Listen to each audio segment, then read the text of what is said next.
औज़ुबिल्लाहि मिनश्शैतानिर्रजीम बिस्मिल्लाहिर्रहमानिर्रहीम। Third year आज हमारा थर्ड लेक्चर है।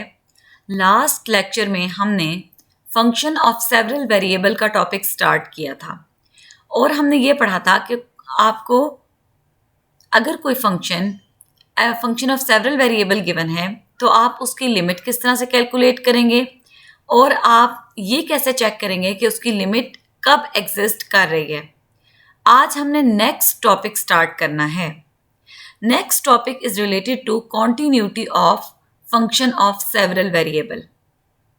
फर्स्ट ऑफ ऑल हम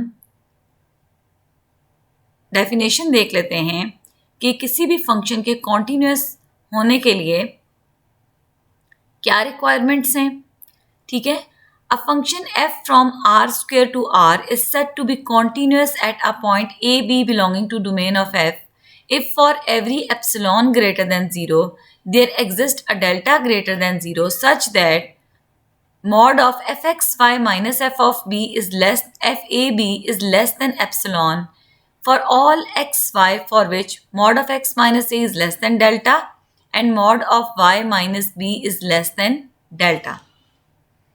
इसका मतलब है कि कोई भी टू वेरिएबल फंक्शन अगर आपको गिवन है एफ एक्स वाई, वो किसी पॉइंट ए बी पे उस वक्त कॉन्टिन्यूस है जब एफ एक्स वाई अप्रोच कर रहा हो एफ ऑफ ए बी को, एफ ए बी को whenever X is approaching to A and Y is approaching to B.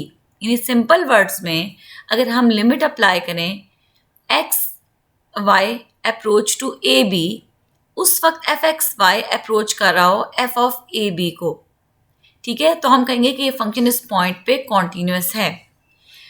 अब इसको हम यूं भी कह सकते हैं कि for continuity of a function F of two variables X and Y at a point A B the following conditions must be satisfied.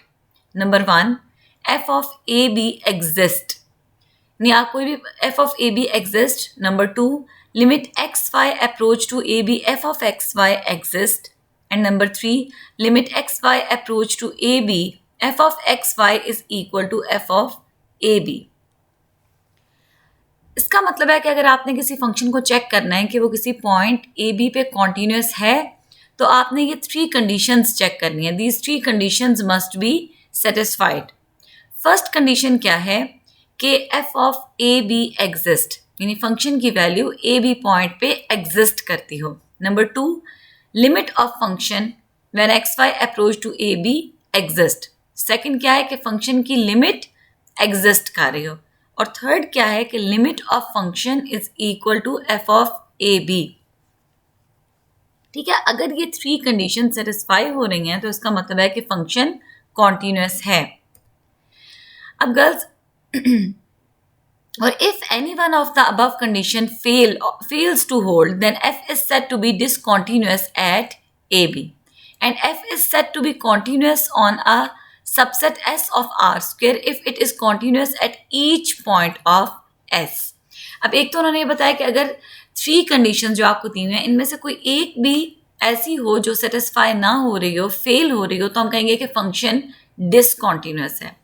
और अगर आपको कोई सबसेट ऑफ आर स्क्वायर दे दिया जाए और आपसे कहा जाए कि फंक्शन इस पे कॉन्टिन्यूस है या नहीं है, तो आप उस सबसेट के हर पॉइंट पे फंक्शन की कॉन्टिन्यूटी चेक करेंगे। अगर फंक्शन हर पॉइंट पे कॉन्टिन्यूस है तो इसका मतलब है कि वो फंक्शन उस पूरे सेट एस के ऊपर कॉन्टिन्यूस है। अब गर्ल्स, आपको इस टाइप के क्वेश्चंस दिए हुए होते हैं कि let f is a function from r square to r defined by this f x y is equal to 2xy square divided by x cube plus y cube if x y is not equal to 0 0 and is equal to 0 if x y is equal to 0 0। Examine the quantity of f at 0 0। अच्छा, आप पहले तो देखें कि अगर आप इसको इसी तरीके से लिख लें, स्टेप 1 स्टेप 2। स्टेप 1 में देखें f ऑफ 0 0 0 0 पे फंक्शन की वैल्यू 0 है, यानी f of 0 0 is equal to 0। ठीक है, अब आपने लिमिट को चेक करना है कि क्या इसकी लिमिट एग्जिस्ट कर रही है, limit X Y approach to 0 0। उसके लिए अब बेस्ट तरीका ये है कि आपने दोनों जो सब्स्टिट्यूशंस पढ़ी हैं जो कल मैंने आपको बताई थी उनमें से कोई एक सब्स्टिट्यूशन यूज़ कर लें। यहाँ पे इन्होंने सब्स्टिट्यूशन यूज़ किया है y is equal to M X, ठीक है, y is equal to M X यहाँ क्वेश्चन में पुट कर दिया है और जब बोथ साइड्स पर लिमिट अप्लाई की है तो when X Y approach to 0 0 X approach to 0, ठीक है, यहाँ पे वैल्यूज पुट कर दी, y की जगह एम एक्स पुट कर दिया, उसके बाद उसको सॉल्व किया, जैसे यहाँ एक्स क्यूब के साथ कैंसिल हो रहा है, आपके पास आ गया 2m² by 1 plus M cube और लिमिट x अप्रोच टू 0। अब अगर हम ये लिमिट अप्लाई करें x अप्रोच टू 0 तो इस फंक्शन में तो कोई x मौजूद ही नहीं है कि उस पर लिमिट अप्लाई हो सके, तो आपके पास ये एज इट इज़ आंसर आ जाएगा 2m² by 1 plus M cube. और ये जो आंसर है दिस डिपेंड्स ऑन m, इसका मतलब क्या हुआ कि इसका मतलब तो ये हुआ कि this have different values for different values of m। अगर आप m की वैल्यू चेंज करें, m को 1 रखें तो इसका आंसर और आएगा, m की वैल्यू 2 पुट कर दें इसका आंसर डिफरेंट आएगा। इसका मतलब है कि ये लिमिट एग्जिस्ट नहीं कर रही है, so this the limit does not exist. और क्योंकि लिमिट एग्जिस्ट नहीं कर रही इसका मतलब है f इज डिसकॉन्टिन्यूअस एट 0 0। ठीक है गर्ल्स, अब एक्सरसाइज देखिए। एक्सरसाइज में आपको question number 11, 12, 13 and 14 in questions में फंक्शन की कॉन्टिन्यूटी को ही चेक करना है और कॉन्टिन्यूटी से रिलेटेड जो क्वेश्चंस हैं उनमें continuity at x equal to 0 0 ही कहा हुआ है। जैसे क्वेश्चन नंबर 11 देख लें, that F x Y is equal to this show that f is not continuous at the origin. यानी आपने सिंपल क्या करना है, f ऑफ 0 0 निकालें, वो तो आपको नजर आ रहा है कि 0 के इक्वल है। फिर फंक्शन सेकंड स्टेप पे जाएं, फंक्शन की लिमिट निकालें। फंक्शन की लिमिट अगर आपके पास एग्जिस्ट नहीं करती तो फंक्शन डिसकॉन्टिन्यूअस है, ठीक है। इसी तरह से क्वेश्चन नंबर 12, ठीक है, इसमें आपसे कहा हुआ है find A such that this function is continuous at 0 0। Question number 12 में आपको गिवन है कि ये फंक्शन 0 0 पे कॉन्टिन्यूअस है। अब आपने क्या करना है, कॉन्टिन्यूअस तो गिवन है, अगर फंक्शन कॉन्टिन्यूअस है इसका मतलब है कि f एट 0 0 यानी फंक्शन की वैल्यू 0 0 पे और फंक्शन की लिमिट इनकी वैल्यूज इक्वल होंगी। अब आप पहले f ऑफ 0 0 निकालें, f ऑफ 0 0 यहाँ पे आ रहा है a, फिर आप लिमिट निकालें, limit x approach to 0 f X Y, ठीक है, और फिर उन दोनों को एक दूसरे के इक्वल रखेंगे तो आपके पास a की वैल्यू आ जाएगी। क्वेश्चन नंबर 13 देखें, F x Y function given है, examine the continuity of f at 0 0, ठीक है, यहाँ तक आपने करना है, इसकी कॉन्टिन्यूटी चेक करनी है। अब ये जो दिया हुआ है do F X at 0 0 and F Y at 0 0 exist, ये वाला पार्ट आप अभी नहीं करेंगे, ठीक है, अभी आपने सिर्फ कॉन्टिन्यूटी चेक करनी है। इसका फिर मैं आप लोगों को नेक्स्ट लेक्चर में बताऊंगी जहाँ पे हम ये एफ एक्स और एफ वाई फाइंड आउट करने का तरीका पढ़ेंगे। अच्छा, 14 में भी इसी तरह एक फंक्शन गिवन है, prove that f is not continuous at 0 0 and do F X at 0 0 and F Y at 0 0 exist. इसमें भी do F X at 0 0 and F Y at 0 0 ये भी मत कीजिए, सिर्फ इस फंक्शन की कॉन्टिन्यूटी चेक करनी है आप लोगों ने कि ये फंक्शन उन्होंने कहा प्रूव करने के ये कॉन्टिन्यूअस नहीं है, तो आपने वही 3 स्टेप्स फॉलो करने हैं। और अगर जैसे इसकी लिमिट एग्जिस्ट नहीं करती, फॉर एग्जांपल आपने f ऑफ 0 0 निकाला, उसकी वैल्यू तो यहाँ गिवन है 0, सेकंड स्टेप पे जाएंगे, इसकी लिमिट फाइंड आउट करेंगे, limit X Y approach to 0 0। अगर लिमिट जो है वो एग्जिस्ट नहीं करती, आप इसमें कोई सब्स्टिट्यूशन करके देखें, y equal to M X वाली चाहे यूज़ कर लें, अगर नहीं एग्जिस्ट करती लिमिट तो इसका मतलब है कि function is not continuous at 0 0। अच्छा गर्ल्स, इसके बाद ये तो कॉन्टिन्यूटी है, ठीक है, ये आपने क्वेश्चन इससे रिलेटेड ट्राई करने हैं। नेक्स्ट हमारे पास टॉपिक आ जाता है पार्शियल डेरिवेटिव्स। पार्शियल डेरिवेटिव्स का क्या मतलब है कि आपको एक फंक्शन z दिया हुआ है कि let z is equal to f x y be a function of 2 independent variables, then we can find derivative of z with respect to 2 variables x and y। यानी आपको अगर जैसे पहले तो आपको फंक्शन दिया होता था y equal to F of x, तो आप dy by d x calculate करते थे, यानी फंक्शन का derivative with respect to x।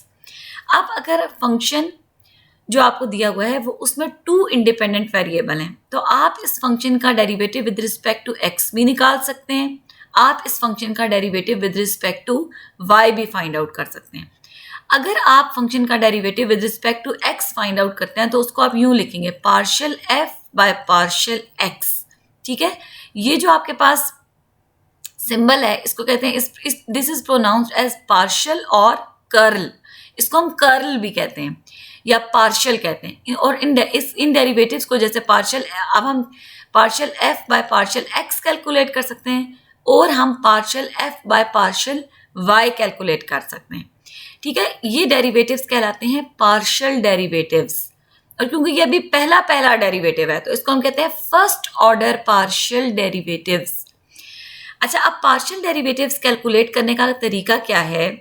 Whenever we find partial f by partial x, we take y as constant. जब भी हम partial derivative with respect to x निकालेंगे तो y को कांस्टेंट ट्रीट करेंगे। और whenever we find partial f by partial y, we take x as constant. ठीक है, अब हम एक क्वेश्चन पे देखते हैं कि किस तरह से पार्शियल डेरिवेटिव्स आपने फाइंड आउट करने हैं। पेज नंबर 93 पे एग्जाम्पल नंबर 33 है। Find the first order partial derivatives of z equal to ln of x square plus y square by x plus y. अब ये एक फंक्शन है और आपने इसके फर्स्ट ऑर्डर डेरिवेटिव्स निकालने हैं, फर्स्ट ऑर्डर पार्शियल डेरिवेटिव्स। अब यहाँ पे देखें इंडिपेंडेंट वेरिएबल्स कितने आ रहे हैं, x और y, दो इंडिपेंडेंट वेरिएबल्स हैं। बाज़ दफ़ा ऐसा भी होता है कि आपके पास कोई फंक्शन दिया हुआ है उसमें 3 इंडिपेंडेंट वेरिएबल्स हों। ठीक है, अच्छा, जैसे इसमें 2 इंडिपेंडेंट वेरिएबल्स हैं तो we can calculate partial z by partial x and partial z by partial y। ये हम यहाँ पे कैलकुलेट कर सकते हैं। अच्छा, सबसे पहले तो इन्होंने इस फंक्शन को सिंप्लीफाई कर दिया क्योंकि ये लॉग की फॉर्म में था, तो इन्होंने लिख दिया ln of x square plus y square minus ln of x plus Y. ठीक है, अब इसका पार्शियल डेरिवेटिव पहले लिया विद रिस्पेक्ट टू x। अब अगर partial derivative with respect to x लेते हैं तो हमने y को कांस्टेंट समझते हैं। ठीक है, जैसे आपको पता है ना, कांस्टेंट, जो कांस्टेंट के डेरिवेटिव के रूल्स हैं वही यहाँ पे यूज हो जाएंगे। और इस वक्त जब हम partial z by partial x निकाल रहे हैं तो सिर्फ x कांस्टेंट जो है वो वेरिएबल ट्रीट होगा, y कांस्टेंट ट्रीट होगा। ठीक है, अच्छा, आप देखें ln of x square plus y square, आपको पता है ln ऑफ एक्स का डेरिवेटिव होता है 1 बाय एक्स, तो इसी तरह ln of x square plus y square का डेरिवेटिव होगा 1 by x square plus y square multiply by derivative of x square plus y square. ठीक है, अच्छा, आप देखें जो अंदर फंक्शन आ रहा है x square plus y square, इसका अगर हम डेरिवेटिव निकालें तो एक्स स्क्वायर का तो डेरिवेटिव आ जाएगा 2x, लेकिन क्योंकि y कांस्टेंट है इसलिए वाई स्क्वायर का डेरिवेटिव 0 हो जाएगा। तो इस वजह से इन्होंने यहाँ पे सिर्फ एक्स स्क्वायर का डेरिवेटिव लिख दिया है 2x। आप लिखना चाहो तो एक दफ़ा ब्रैकेट में लिख सकते हैं 2x प्लस 0। ठीक है, उसके बाद नेक्स्ट में उसको 2x ही लिखते हैं। फिर इसी तरह से ln of x plus Y, इसका derivative 1 by x plus Y. ठीक है, और अगर हम मल्टीप्लाई करते हैं derivative of x plus Y तो x का डेरिवेटिव 1, इसलिए इन्होंने यहाँ पे, आप समझे, आप यहाँ पे लिखना चाहते हैं तो आप यहाँ पे 1 लिख दें। ठीक है, और x प्लस वाई है तो y का डेरिवेटिव जो है वो 0 हो जाएगा। तो आप एक दफ़ा लिखना चाहते हो तो x का डेरिवेटिव यहाँ पे 1 लिख दें और y का डेरिवेटिव 0। उसके बाद आपने इसको सिंप्लीफाई कर लेना है। ठीक है, सिंप्लीफाई करने का क्या तरीका है कि आपने इसका एलसीएम लेना है और उनको उसमें जो मैक्सिमम सिंप्लीफिकेशन हो सकती है वो कर लेनी है। तो ये partial z by partial x calculate हो गया। अब जब आपने partial z by partial y calculate करना है तो आप इन्होंने यहाँ पे लिख दो, क्योंकि यहाँ पे क्वेश्चन इस टाइप का है जिसमें x का स्क्वायर आ रहा है, y का भी स्क्वायर आ रहा है और x की पावर डिनोमिनेटर में 1 आ रही है, y की भी 1 आ रही है। तो सिंपल सी बात है, अगर आप इसका with respect to y derivative निकालोगे, क्योंकि x और y बिल्कुल एक टाइप के हैं, तो एक ही तरह का answer partial z by partial x जैसा आ रहा है वैसा ही partial z by partial y find out होगा। सिर्फ ये होगा कि उनकी प्लेस डिफरेंट हो जाएगी। ठीक है, तो partial z by partial y ये अब आप लोग खुद से कैलकुलेट करके देखें। इसमें आपने अब करना क्या है, यही z फंक्शन लेना है और दोनों तरफ with respect to y derivative लेना है। ठीक है, और अब आपने x को कांस्टेंट समझना है, बिल्कुल जिस तरह से आप 2 का डेरिवेटिव 0 लेते हैं। ठीक है, जो जो कांस्टेंट्स के लिए रूल है वही रूल यहाँ पे यूज होगा। और y को इस वक्त वेरिएबल समझना है। जब आप partial z by partial y calculate करें तो you will consider y as variable and x is treated as a constant। ठीक है गर्ल्स, आप एक्सरसाइज आप अगर निकाल लें 2.6, तो एक्सरसाइज 2.6 के जो लास्ट के क्वेश्चंस हैं 15 से लेके 22 तक क्वेश्चंस, इन क्वेश्चंस में आप लोगों ने फर्स्ट ऑर्डर पार्शियल डेरिवेटिव्स निकालने हैं। जैसे आपने partial F by partial X और partial F by partial Y निकालना है। 16 में partial F by partial X और partial Y by partial F by partial Y निकालना है। ठीक है, स्टार्ट में तो इस तरह, सिर्फ लास्ट क्वेश्चन में 3 वेरिएबल्स हैं, एक्स, वाई एंड जेड।